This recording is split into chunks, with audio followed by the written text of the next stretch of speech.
तलाक, तलाक और तलाक, ये शब्द आजकल शी जिनपिंग को सोने नहीं दे रहा। जी हाँ, तलाक का ऐसा राक्षस जिसने चीन में तांडव करना शुरू कर दिया है और सुपर पावर बनने का सपना देख रहे शी जिनपिंग और चाइना के लिए अब अपने लोगों का घर बचाना मुसीबत का सबब बन गया है। वो कौन सा कानून है जिसने शी जिनपिंग के माथे पर एक बार फिर चिंता की लकीरें खींच दी हैं? देखिए हमारी इस रिपोर्ट में।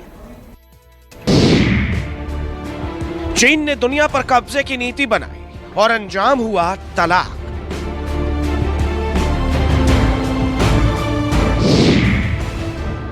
चीन ने दुनिया में अमीर होने की चाल चली और अंजाम हुआ तलाक।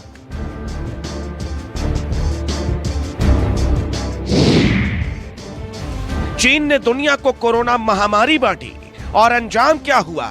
तलाक।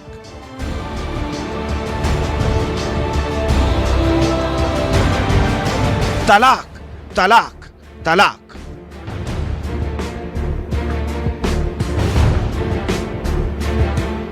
चीन की विस्तारवादी नीति और चालाकियों की सजा भुगत रही है चीन की जनता। दुनिया को हेकड़ी दिखाने वाला चीन परिवारों को बचाने में नाकाम साबित हो रहा है। चीन की तानाशाही ने देश की मजबूत युवा शक्ति को तोड़कर रख दिया है और नतीजा यह हो रहा है कि चीन देश में बढ़ते डाइवोर्स के मामलों से परेशान है। इन दिनों चीन के मैरिज रजिस्ट्रेशन ब्यूरो में काफी भीड़ उमड़ रही है। वजह है कि 31 दिसंबर से पहले तलाक की मांग।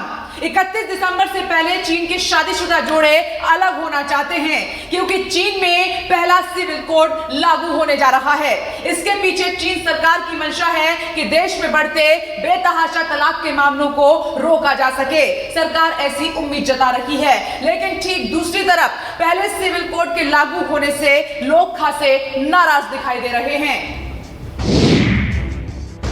चीन में तलाक के मामलों पर काबू पाने के लिए चीन की जिनपिंग सरकार ने चीन में 1 जनवरी 2021 से सिविल कोड लागू करने का फैसला लिया है। इस सिविल कोड को इसी साल मई में चीन की संसद ने मंजूरी दी थी। बढ़ते तलाक के मामले को देखते हुए इसमें नया नियम जोड़ा गया है। अब 2021 से आवेदक दंपतियों को 1 महीने का कूल ऑफ पीरियड बिताना होगा। इस बीच पति पत्नी में से किसी एक का मन बदलता है तो आवेदन रद्द कर दिया जाएगा। मौजूदा व्यवस्था में दंपत्ति के आवेदन करने के दिन ही तलाक मिल जाता है, इसीलिए इस नियम से लोगों में नाराजगी भी है। उनका मानना है कि इससे लोगों की तलाक लेने की आजादी खत्म होगी। यही वजह है कि दिसंबर के महीने में चीन में तलाक लेने के लिए लोगों की बाढ़ आ गई है। जानकारी के मुताबिक चीन के मैरिज रजिस्ट्रेशन ब्यूरो में पहले जहां औसतन 30 डाइवोर्स के मामले आते थे, अब उसकी संख्या 70 से 100 तक पहुंच गई है। औरतों के खिलाफ हिंसा ये काफ़ी राइज पे रहा है और चाइना में भी परिवारों में एक साथ रहने पर जिस प्रकार का तनाव लॉकडाउन के दौरान देखने को मिला है, उससे डिवोर्स की जो स्थिति है वो काफ़ी हद तक बढ़ी है। दूसरे देशों से ना कंपेयर करके खुद चाइना के ही पास्ट रिकॉर्ड से देखा जाए तो इस लॉकडाउन में उसमें काफ़ी वृद्धि हुई है। चीन भले ही दुनिया में खुद को ताकतवर साबित करने की कोशिश करे, लेकिन चीन में सब कुछ ठीक ठाक नहीं है। चीन की सत्ता में जिनपिंग के कब्जे के बाद से हालात तेजी से बदले हैं।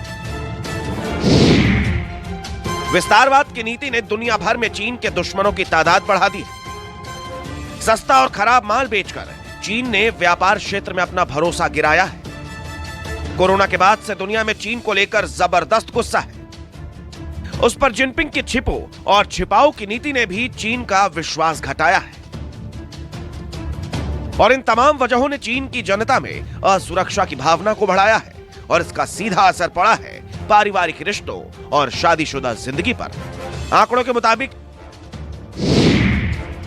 चीन में 2003 के बाद से तलाक के मामलों में बेतहाशा बढ़ोतरी हुई है। 2019 में 47 लाख दंपतियों ने तलाक लिया था, जिसमें 74% केस में पहल महिलाओं ने की थी। जानकारों का मानना है कि इसकी वजह महिलाओं का आजाद ख्याल होना और शादी को लेकर नजरिया बदलना है। इतना ही नहीं, 2019 में तलाक के बढ़ते मामलों की वजह से चीन में जन्म दर गिरकर 7 दशक के न्यूनतम स्तर पर पहुंच गई है।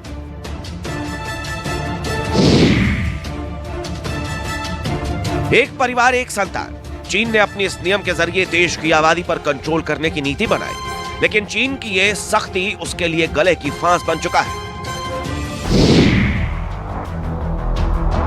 एक बच्चे के नियम ने चीन में जेंडर रेशियो को गड़बड़ा दिया है। चीन में छोटा परिवार होने से बच्चों की जिम्मेदारी की भावना खत्म हुई है।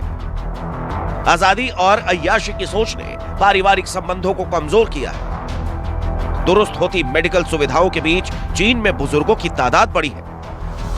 जनसंख्या नियंत्रण की एक बच्चा पैदा करने की नीति को 2015 में खत्म कर दिया गया था। अब चीन के लोगों के लिए एक से ज्यादा बच्चे पैदा करने और परिवार बड़ा करने का रास्ता भले ही खुल गया हो, लेकिन तलाक और शादी के मामले में चीन में हालात विकसित देशों जैसे ही हैं। यहाँ अब शादियां कम हो रही हैं और तलाकों की दर में इजाफा हो रहा है। और अब चीन ने आसान तलाक के नियमों को बदलकर देश में नौजवान आबादी को नाराज कर दिया है। Bureau report, news 24। नमस्कार, मैं हूं मानक गुप्ता।